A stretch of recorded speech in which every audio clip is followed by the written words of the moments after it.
Hi, it's great to be back here again on Itamar, Israel, the Holy Land of Israel. And I will definitely have to relate to what happened yesterday in the UN, the United Nations. And I can say I'm not surprised, unfortunately.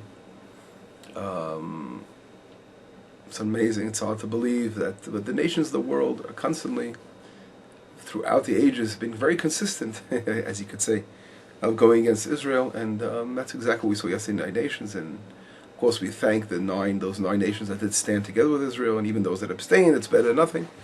But what is this whole? How do we understand this whole thing? What's going on in the world, and those who are trying to, working very hard, the Arab world, to create such a lie that they have a right for a Palestinian state in the land of Israel, and the fact that the United Nations is trying to slowly but surely push that direction. And where does this all come from, and how does it relate to this week's portion? I will try to do some justice in this area with the little time that we have. It's Erev Shabbat. But I'd like to begin by focusing on one particular portion in this week's portion, and that is about the struggle with Yaakov Avinu with the angel. And that's something that there's many different explanations, and trying to understand exactly what happened. Let's first read the verses together, and let me read the verse to you over here. It's brought down again in chapter 32 in the book of Genesis, and verse 25. And after Jacob, of course, passes over, brings his whole family over the Jordan River, the Yabok crossing, and then it says like this. It says, Vayivater Yaakov Levado. There's a song like that. Vayivater Yaakov Levado. There's a song. And Yaakov remained alone. Vayavek Ishimo, and a man struggled with Jacob. Ada lo tashach, until the morning. Who was this person who struggled with Yaakov Avinu? Vayomer, let's go on first. Vayal kilo yocholo, and he saw this person that was struggling with, okay, I'll give in to you. This angel that was struggling with Jacob says he saw that velo yocholo, that he couldn't really overcome him. Vayiga bechaf Yericho, and he struck his thigh. Vateka kaf Yerich Yaakov be'avko imo. And Yaakov had an injury. He injured his certain part of his thigh. Vayomer shalacheni ki Allah hashachar. And then the angel says to Jacob, "Let me go, because Allah shachar, the morning is here now." Vayomer lo ashalachecha ki im berachtani. And Yaakov says, "I'm not going to send you away until you bless me." Vayomer elav ma shemecha vayomer Yaakov. Okay, he says, "What's your name?" He says, "His name is Yaakov." Vayomer lo Yaakov yemer od shimcha ki im Yisrael. Goes, your name will not be Yaakov anymore. It will be called Yisrael. Ki sarita im Elohim ve'im anashim betucha. Because you actually have wrestled here. You've overcome. He's talking about overcome the angels. Betucha. Vayishal Yaakov vayomer hagida na shemecha. And Yaakov asks and says, "What's your name?" Vayomer lama zeh tishal lishmi. Why are you asking my name? Vayivorech oto sham. And he blesses him over there. Okay, and then he goes on. Those are the verses again that talk about Yaakov struggling with the angel, which we're all familiar with, this struggle. And I want to quickly bring down there are two major directions of understanding what happened over here. First of all, and this comes up many times in the Torah, the whole story of angels is really a topic which I really should make a lesson only understanding angels, what angels are all about, because angels don't fly around with wings on, and we've discussed this many times in our Torah lessons, I think. But and angels are spiritual. Again, they're spiritual beings, and we know that there are different spiritual worlds. We've spoken about this in the past, from the highest upper worlds all the way down to this world. God created not only human beings, there are spiritual forces out there, and we have to understand that, again, when a person reaches a very high spiritual state, he can actually tap in and connect with spiritual worlds. We know many situations where our great sages, not to mention, of course, prophets. What is prophecy all about? But we know, of course, great rabbis and very great scholars have had spiritual experiences of actually meeting Elijah, we know many cases in the Talmud talk about meetings with Elijah the prophet, and in other situations as well. Well, I don't want to get now into that now. That's a topic in itself for sure. But to understand here, Yaakov Avinu is about to face his brother, right, in quotations, right, his brother Esav, and right before this mifgash, before this meeting between Esav and himself, he has this struggle with this angel. And as mentioned before, there's different commentaries on how to understand this meeting with the angel. And according to Maimonides, the famous Rabbi Moshe ben Maimon, the famous Rambam, he in Mor Nevuchim, he writes about that this was all a prophetic experience, really within a dream. Jacob dreamt about this whole struggle with the angel. And of course, we all know Nachmanides' opinion that it wasn't a dream; it was actually in reality. But I'm not going to get involved whether it was reality, whether it was a dream. Of course, there's no difference as far as what the message of the Torah is trying to teach us. That's very important to understand.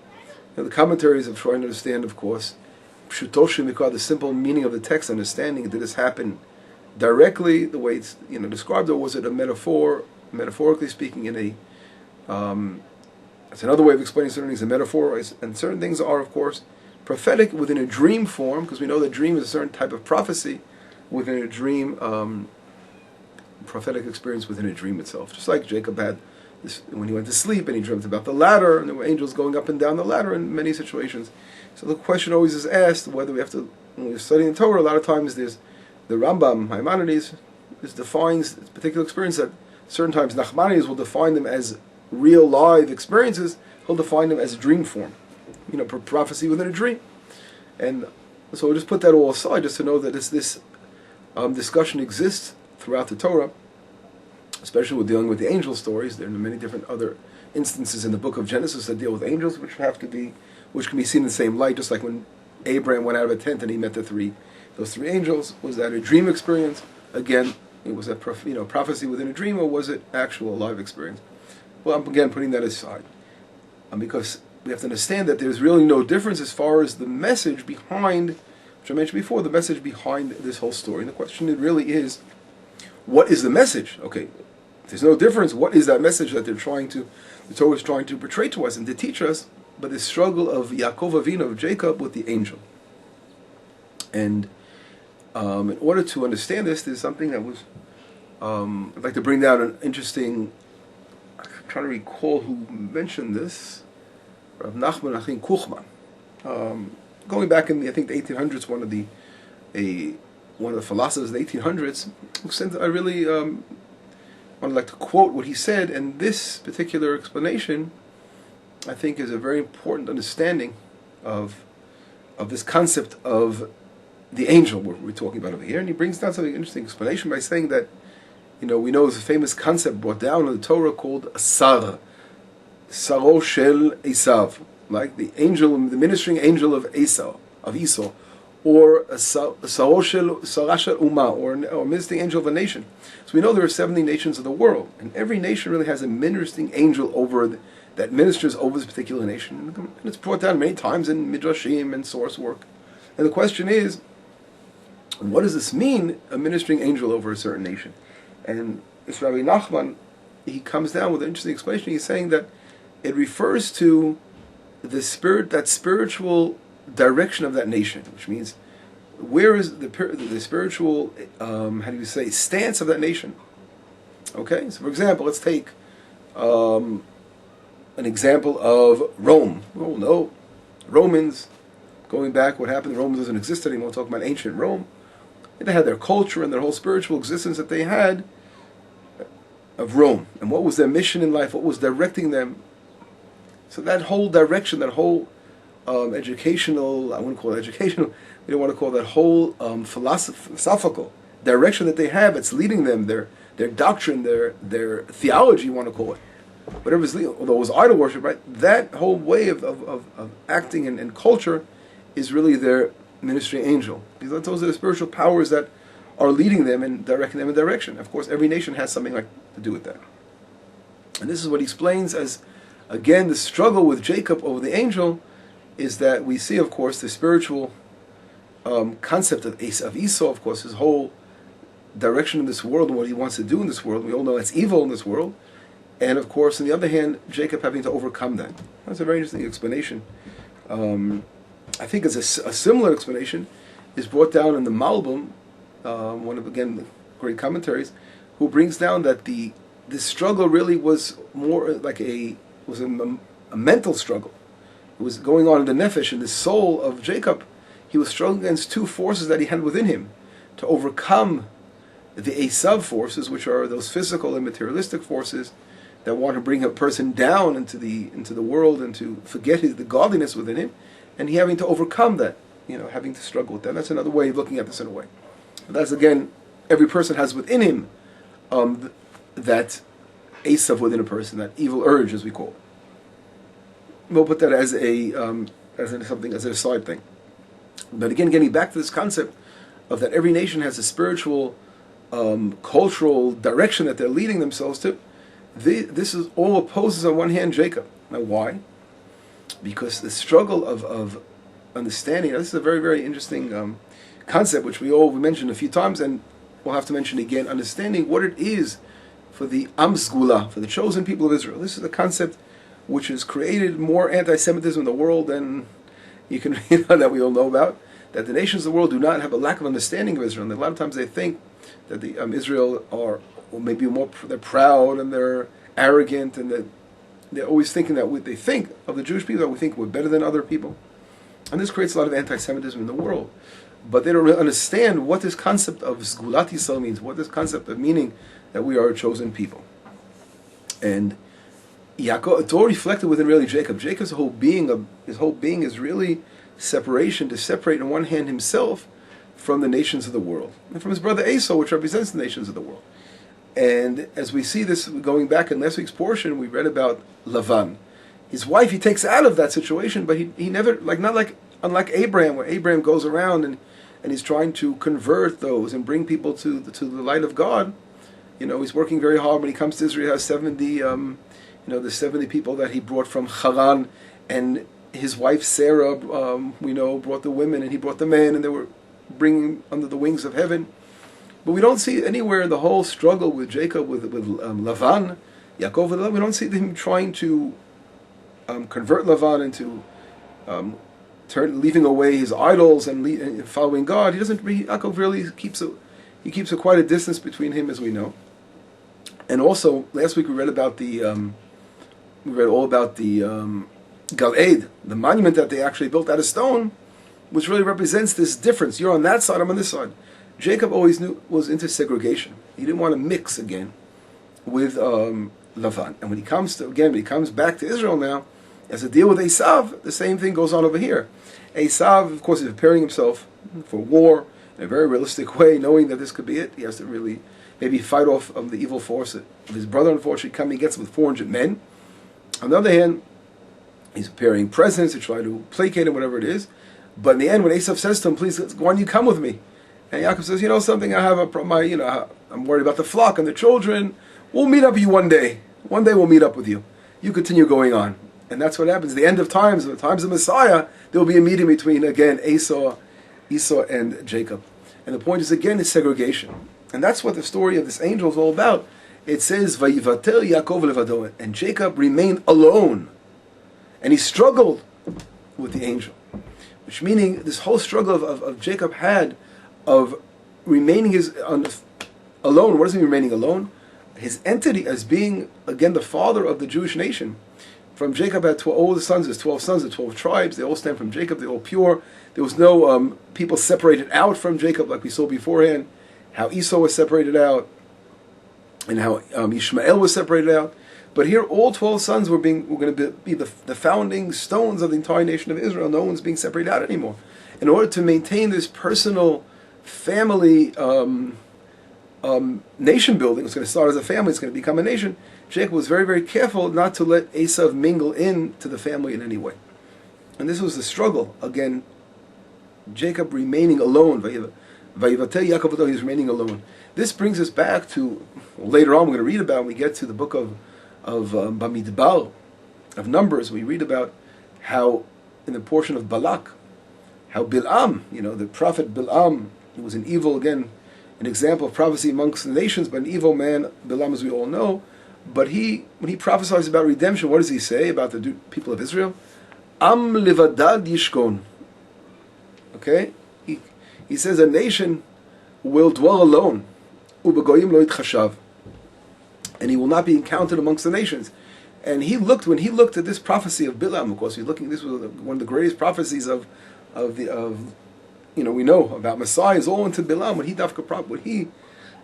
prophesies. And he prophesies about his way of looking at the nation of Israel and saying, Am livadad yishkon, it's a nation that will dwell alone. That's why he's looking at Israel. And of course, this is prophecy. So to understand, what is this concept of being a nation dwelling alone? Because I mentioned in many ways, we spoke about how Israel must be in light to the nations and must reach out to nations and must want to bring nations closer to God. So how do we understand this concept? We must remain alone, which I mentioned before. This is the source of anti-Semitism. Why we're so arrogant that we want to be alone. We don't want anyone to join us.